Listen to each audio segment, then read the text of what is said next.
अस्सलामुअलैकुम नाजरीन व सामाईन, आपका हमारे ATR उर्दू चैनल में खैर मकदम और इस्तकबाल है। जैसा कि आज आप देख रहे हैं दर्जा 9th की ये किताब दरख्शां है, इसको हम आपके सामने चैप्टर वाइज पढ़ रहे हैं। यहाँ पर हम एक आपके सामने चैप्टर लेकर के आए हैं, उसको हम बहुत डिटेल में समझेंगे, यानी हम लफ्जन लफ्जन पढ़ के आपको बताएंगे। आपके इसमें दो बेनिफिट होंगे। पहली बात तो ये है कि आपकी रीडिंग बहुत अच्छी हो जाएगी। दूसरी बात ये है कि उसके इम्पॉर्टेंट जो वर्ड्स हैं और जो क्वेश्चंस अराइज होते हैं वो हम आपको बताते ही चलेंगे। चलिए शुरू करते हैं, देखते हैं। आज है चैप्टर आपके सामने कृष्णचंद्र, यानी हम अफसाने के बारे में पढ़ आए हैं। अफसाना किसको कहते हैं, तो हम अफसाना पढ़ेंगे। तो अफसाना पढ़ने से पहले पहले एक अफसाना निगार जिसका अफसाना आपके निसाब में शामिल किया गया है वो है कृष्णचंद्र। तो इनके अफसाने को आपको समझना है। ये एक व्यक्ति हैं जिनके बारे में ढेर सारे क्वेश्चंस पूछे जाते हैं, हर तरह के एग्जाम में पूछे जाते हैं। यहीं पर आप समझ लीजिए, बहुत अच्छी तरह से कुछ चीजें याद करने को बताएंगे, वो आप यहाँ पर याद कर लीजिएगा तो आपका बिल्कुल ठीक हो जाएगा। ये फर्स्ट लाइन है, इसको तो आप याद ही कर लीजिएगा। देखिए लिखा है कि कृष्णचंद्र 23 नवंबर 1914 ईस्वी को वजीराबाद जिला गुजरांवाला पंजाब में पैदा हुए। तो ये पूरे लाइन आप याद कर लीजिएगा। कृष्णचंद्र 23 नवंबर 1914 ईस्वी को वजीराबाद जिला गुजरांवाला पंजाब में पैदा हुए। कभी कभी आपसे सवाल ये पूछा जाता है कृष्णचंद्र कब पैदा हुए हैं, तो 1914 ईस्वी को। कहाँ पैदा हुए हैं, तो पंजाब में पैदा हुए हैं। किस जिले में, तो गुजरांवाला में। और उनका गांव कहाँ है, तो वजीराबाद है। इस तरह से आपसे अलग अलग क्वेश्चन पूछे जाएंगे तो आप बता सकेंगे। एक लाइन ये याद कर लीजिए। उनके वालिद, किनके, कृष्णचंद्र के, इनके वालिद का नाम अब यहां बता रहे हैं। वालिद डॉक्टर गौरी शंकर, ये नाम है उनका, गौरी शंकर। अगर पूछा जाए कृष्णचंद्र के वालिद का नाम क्या है, गौरी शंकर है।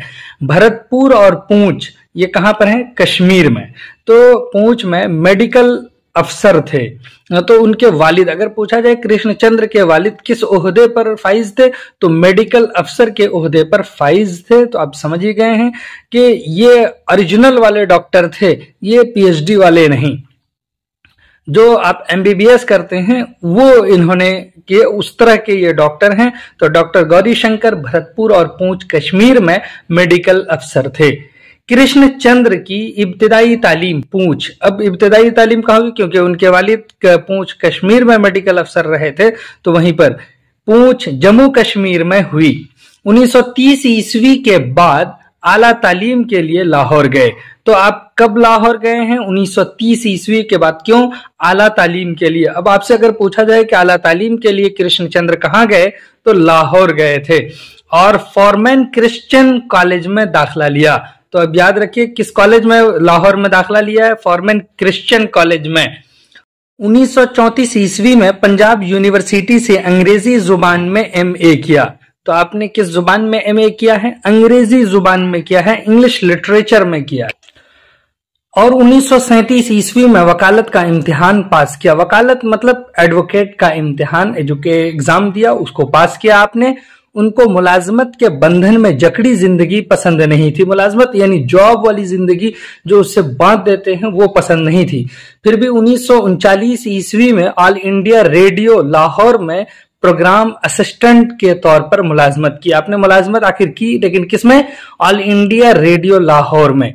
और किस पोस्ट पर, असिस्टेंट प्रोग्राम के पोस्ट पर। एक साल के बाद दिल्ली और फिर कुछ दिनों के बाद ऑल इंडिया रेडियो लखनऊ में तबादला करा लिया। आपने तबादला कहाँ करा लिया, ऑल इंडिया लखनऊ, पहले दिल्ली फिर उसके बाद ऑल इंडिया रेडियो लखनऊ में। लाहौर, दिल्ली और लखनऊ, यानी ये 3 जगह इस पोस्ट पर आप रहे। जैसे अदबी मकामात पर रहकर उनकी जुबान और बयान में निखार और उनके अदबी ज़ौक़ व शौक में गैर मामूली इजाफा हुआ। कृष्णचंद्र ने इब्तिदा में अंग्रेजी जुबान में लिखना शुरू किया। इब्तिदा में किस में लिखते थे, अंग्रेजी ही में लिखते थे, लेकिन फिर वो उर्दू में लिखने लगे। तो हुमायूं और अदबी दुनिया में उनकी कहानियां शाये हुई। किस किस पर्चे में, एक पर्चे का नाम हुमायूं और दूसरे का नाम अदबी दुनिया है। और फिर वो सदा के लिए, सदा कहते हैं हमेशा के लिए, उर्दू के होकर रह गए और उर्दू ही में लिखना उन्होंने जो चालू किया और हमेशा उसी में लिखते रहे। उनके अफसानों को लाजवाल शोहरत हासिल हुई, यानी ऐसी शोहरत मिली, ऐसी प्रसिद्धता या फेमस हुई जिसको आप कह सकते हैं खत्म नहीं कर सकते। उनके अफसानों को उर्दू अफसानों में इजाफा तसव्वुर किया गया और कृष्णचंद्र उर्दू दुनिया के एक बेहद अहम अफसाना निगार बन गए। लखनऊ के क़याम यानी वहां पर रहने के दौरान ही उनको शालीमार पिक्चर्स की जानिब से मुकालमे लिखने की यानी डायलॉग लिखने, जिसको आप कहते हैं कन्वर्सेशन जो होती हैं फिल्मों में, उन लिखने की दावत मिली, इनविटेशन मिली और वो इस्तीफा देकर पूना चले गए। यानी आपने रिजाइन किया और उसके बाद फिर कहाँ चले गए? पूना चले गए शालीमार पिक्चर्स के मुकालमे लिखने के लिए।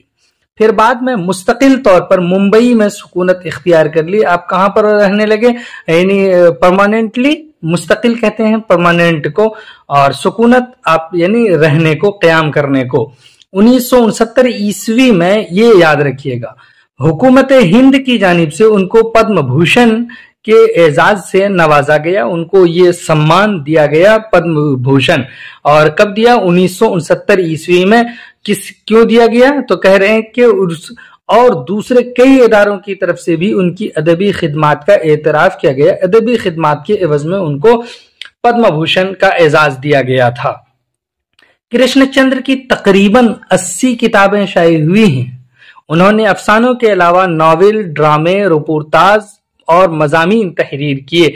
तो ये सब असनाफ हैं, इनके डेफिनेशन अपने वक्त में आती रहेंगी, लेकिन उनकी बुनियादी हैसियत एक अफसाना निगार की है। तो ये याद रखिएगा, कृष्णचंद्र की बुनियादी हैसियत क्या है? तो एक अफसाना निगार की है। उनके नॉवेलों में शिकस्त, जब खेत जागे, दिल की वादियां सो गईं, एक गधे की सरगुजश्त और आसमान रोशन है वगैरह खासतौर पर काबिल जिक्र हैं। शिकस्त कृष्णचंद्र का पहला नॉवेल है। कृष्णचंद्र बुनियादी तौर पर एक रोमानी अफसाना निगार थे। तो याद रखिएगा ये वाला पॉइंट भी, वो बुनियादी तौर पर किस तरह के अफसाना निगार थे? तो रोमानी अफसाना निगार थे। कि उसका पहला नॉवेल कौन सा है? तो शिकस्त है। ये याद रखना है, जो हम टिक आउट कर रहे हैं ये सब आपके क्वेश्चंस बनेंगे, पूछा जाएगा आपको क्वेश्चन। जैसे इस पैराग्राफ में उनकी तकरीबन कितनी किताबें शाये हुई हैं, तो आपसे पूछा जाएगा बुनियादी हैसियत किस सिन्फ से है, यानी किस सिन्फ में की हैसियत से कृष्णचंद्र को जाना और पहचाना जाता है। तो पहला नॉवेल कौन सा है, इन किताबों के नाम दे दिए जाएंगे, उनमें से ये इसका ताल्लुक किस सिन्फ से है। इसी तरह से बतौर अफसाना निगार कृष्णचंद्र का ज़हनी मैलान क्या था? तो रोमानी। उनकी जुबान निहायत खूबसूरत और सुबुक थी, सुबुक रवा को कहते हैं, और इसमें जादू जैसा असर था। कृष्णचंद्र अपनी खूबसूरत जुबान और मेयारी तख्लीकात के लिए हमेशा याद किए जाएंगे, यानी अपनी क्रिएशन के लिए उनको याद किया जाएगा। और वो कैसा क्रिएशन? जो मेयारी है और मुतवस्सित है और जुबान बहुत साफ और अच्छी है। हिंदुस्तान की मुख्तलिफ जुबानों के अलावा दुनिया के दूसरे बड़े ममालिक की अहम जुबानों में भी उनके अफसानों और नॉवेलों के तर्जमे शाये हो चुके हैं। 8 मार्च 1977 ईस्वी को मुंबई में उनका इंतकाल हो गया। ये थे कृष्णचंद्र, जिनके बारे में हम डिटेल में पढ़ चुके हैं। किसी तरह के भी इससे क्वेश्चंस आपसे अगर पूछे जाएंगे तो वो सॉल्व होंगे। फिर हम आपके सामने इसके बाद ही इनका जो अफसाना हमारे निसाब में शामिल है उसको पढ़ेंगे। चलिए फिर हम मिलते हैं अगले क्लास में, तब तक के लिए खुदा हाफिज, अस्सलामु अलैकुम।